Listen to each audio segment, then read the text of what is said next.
Plains of Breitenfeld, near Leipzig, September 17, 1631. The world is a drum. 1,000 cannons have been pounding the earth for 2 hours, and now the ground itself has a heartbeat, a violent, rhythmic tremor that travels up through the soles of your boots and into your teeth. The air, thick with acrid black powder smoke, tastes of sulfur and iron. It chokes you, blinds you. Banners, once brilliant with the gold of the Holy Roman Empire and the deep blue of Bavaria, are shredded flags hanging limp in the suffocating haze, their dignity lost to the mud and the blood. Through a momentary rift in the smoke, you see them, the Imperial Tercios. Massive, bristling squares of humanity, 30 ranks deep. Forests of pikes 16 feet long form an impenetrable hedge of steel, while musketeers at the corners unleash disciplined volleys. They are a glacier of men, slow, unstoppable, undefeated. Shouts are lost in the cacophony, the roar of artillery, the crack of musket fire, the screams of men and horses, a symphony of violent death. An officer, his face a mask of soot and sweat, bellows an order that is swallowed by the din. But his men understand the gesture, the desperation. They brace themselves. The glacier is coming. Hello, my friends. Welcome to the Cosmic Conquerors channel. Before we begin, please subscribe and hit the bell so you don't miss any of our new content, and share this story with friends so it reaches as many people as possible. If you have a story idea, drop it in the comments. Maybe we'll use it in the next video. Let's begin the story. Pay close attention because there is one small decision made before the dawn that will change the destiny of nations. Our story doesn't begin on this field of mud and thunder, but in the ashes of a city, Magdeburg. Months earlier, the great Protestant city of Magdeburg had been besieged by the armies of the Catholic League, commanded by our story's first giant, Johann Terskles, Count of Tilly. Tilly was old, a warrior monk in demeanor, gaunt and severe. He had been fighting wars for 50 years, a veteran of brutal campaigns from Hungary to the Netherlands. He was the emperor's hammer, a symbol of Catholic authority, and he considered Protestantism a heresy to be stamped out with fire and steel. His army, a mix of hardened mercenaries and imperial loyalists, lived by the unforgiving logic of 17th century warfare. A city that resisted and fell was forfeit. Magdeburg resisted, and Magdeburg fell. What followed was one of the great atrocities of the age. For 3 days, Tilly's soldiers rampaged. They burned the city to the ground, slaughtering over 20,000 civilians. The Sack of Magdeburg sent a shockwave of horror across Protestant Germany and all of Europe. It was a brutal message: submit or be erased.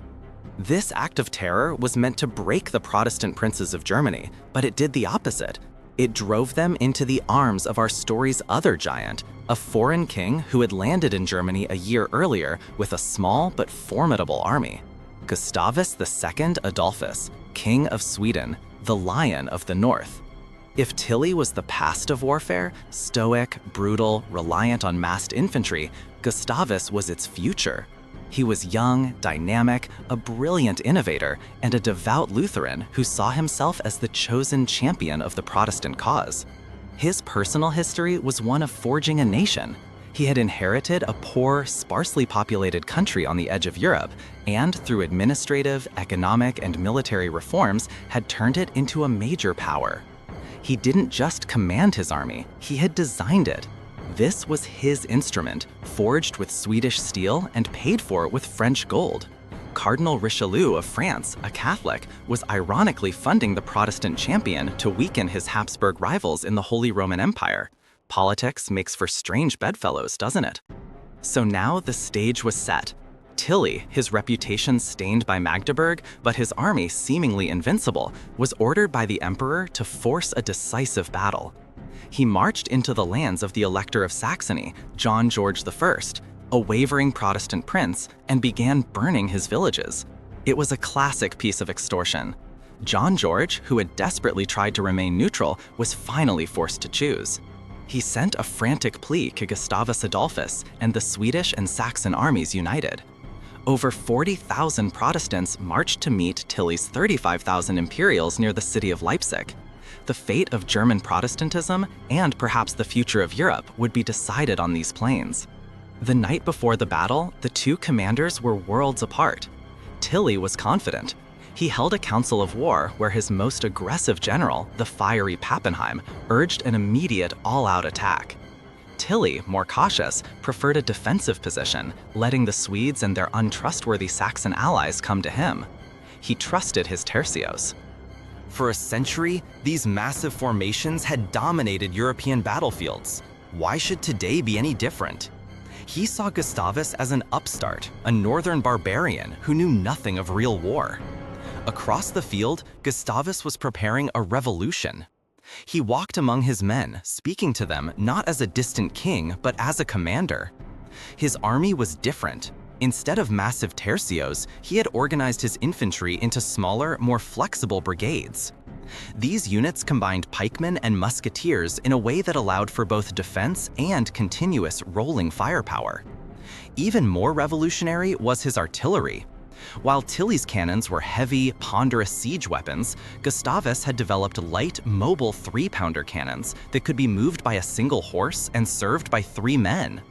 They could keep pace with the infantry, providing constant fire support right where it was needed. This was a combined arms doctrine decades ahead of its time. The small decision made before dawn wasn't a choice on a map. It was years of drilling, of innovation, of rethinking the very mathematics of war.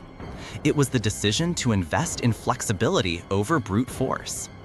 As dawn broke on September 17th, the two armies deployed under a hazy sun.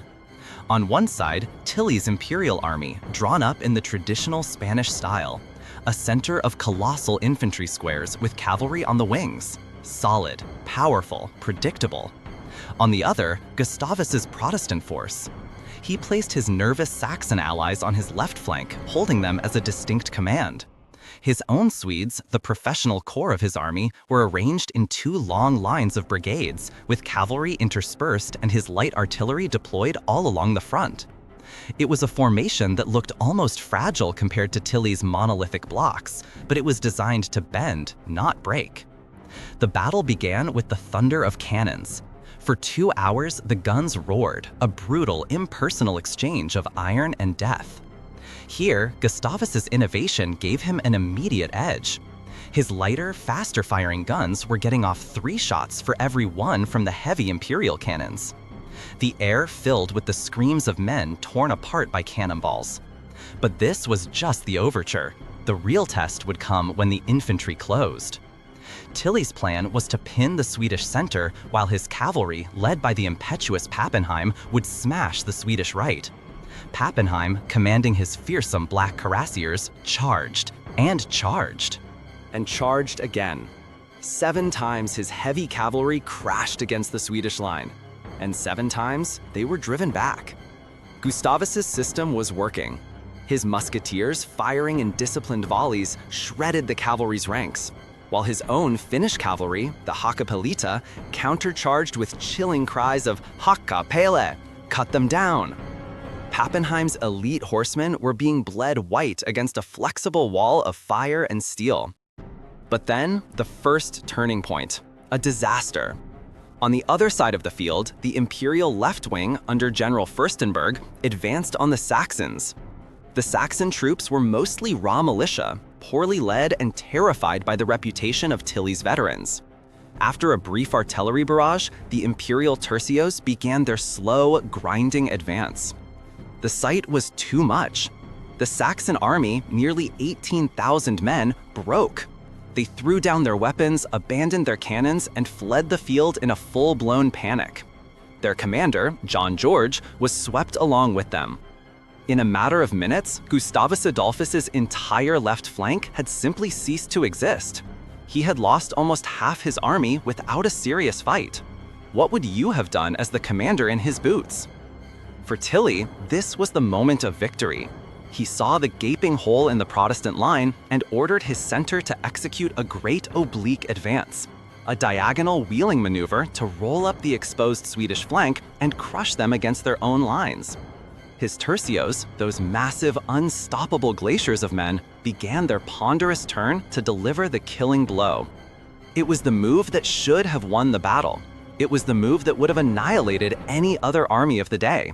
But this was not any other army, and Gustavus was not any other king. From his vantage point, he saw the disaster. He saw the Saxon banners vanishing in a cloud of dust. He saw Tilly's massive formations beginning their deadly wheel. Panic should have set in. A retreat should have been ordered. Instead, Gustavus saw an opportunity. He gave an order that was so audacious, so contrary to the rules of war, that his own generals must have thought him mad.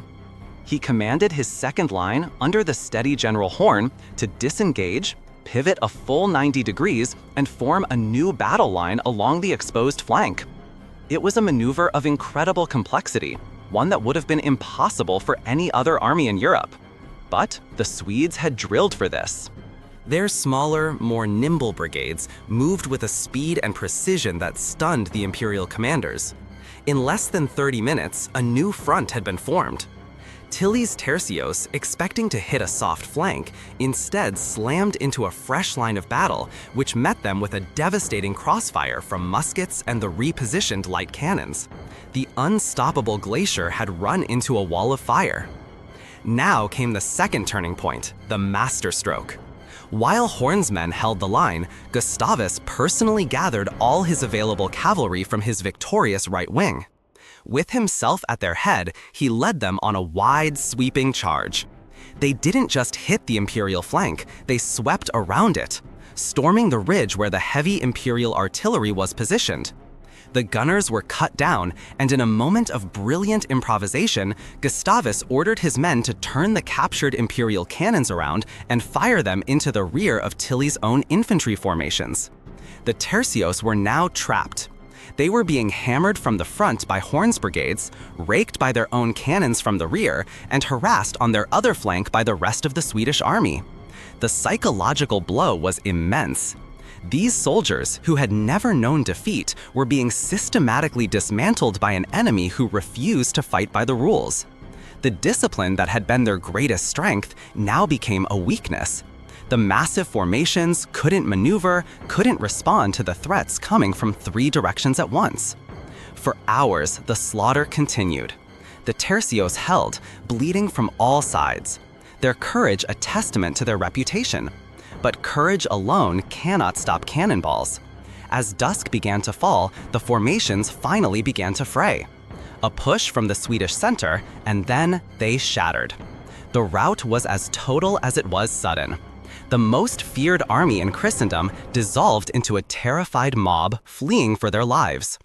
Count Tilly, wounded and bewildered, was nearly captured, dragged from the field by his retainers, his face a mask of disbelief. The invincible had been vanquished. By nightfall, the field belonged to the Swedes. The cost was high. Thousands of Swedes lay dead or wounded, but the Imperial army had been annihilated. Over 7,000 were killed, another 6,000 captured. Their entire artillery train, their baggage, and their war chest were in Swedish hands. Most importantly, the myth of Imperial invincibility was broken forever. The twist, the revelation, was not one of betrayal or hidden motive. It was tactical. The small decision before dawn was the culmination of a decade of thought. Tilly had brought a hammer to the fight, expecting to smash a stone. Gustavus brought a rapier, and he had dismantled the hammer piece by piece. The battle wasn't won by courage, though there was plenty of it. It was won by an idea of flexibility, of combined arms, of professional discipline, the very blueprint for modern warfare, born on this bloody German field. As Gustavus Adolphus rode across the field that night, surveying the carnage by torchlight, he saw the price of his new idea. The ground was littered with the bodies of men who had been, hours earlier, husbands, sons, and fathers. He had saved the Protestant cause. He had changed the art of war. But standing there amidst the ruin, he would have understood the profound cost of it all. Glory is a cruel sun. It illuminates the victor, but its heat burns the very fields from which the people must eat. Today, we saved a faith, but we have not yet saved the people. Just then, a lone rider approached through the gloom, his horse stumbling with exhaustion. He wasn't a scout reporting on the fleeing enemy. He carried a diplomatic pouch bearing the fleur-de-lis of France. The war was not over.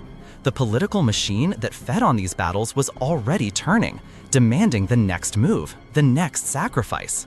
This great victory was just a comma in a sentence of blood that would stretch on for 17 more years. Who do you think bore the true guilt for this day? Was it Tilly, the dutiful soldier who used terror as a tool of war? Or Gustavus, the ambitious champion whose arrival escalated the conflict into a continental bloodbath? If you were one of the German princes, would you have trusted the Swedish king? Let me know your thoughts. And with that, we've reached the end of the story. But stories don't end here. If you liked this one, don't forget to like and subscribe to the channel so you don't miss any new stories. And if something caught your attention, leave it in the comments and let's discuss it together. I'll be waiting for your opinions. See you in the next story. Goodbye.